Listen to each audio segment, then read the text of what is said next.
দেখো বন্ধুরা, আগামীকাল 25শে ডিসেম্বর ছিল, তার কারণে আমরা ফিস্টি করেছিলাম। ফিস্টি করার পর রাতে আমরা খেতে বসেছিলাম। খাওয়ার সময় আমাদের পাতে বিরিয়ানি ছিল এবং আমরা সবাই আনন্দে খাবো বলে কলা পাতা কেটেছিলাম। আমরা 21 জন ফিস্টি করেছিলাম, কিন্তু ফিস্টির শেষে একটা জমাদার ভাইরাল ভিডিও ছিল, সেটা তোমরাও এখানে দেখতে পাবে।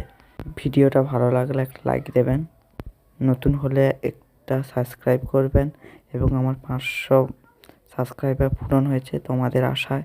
বলতেই ভুলে গেছি, আমি ফিস্টিটা আমার বাড়িতে করিনি, আমার মামার বাড়িতে এসেছিলাম 25শে ডিসেম্বর, এখানে ফিস্টি করেছি। এবার চলো আমরা দেখি 2024কে বিদায় দিচ্ছি।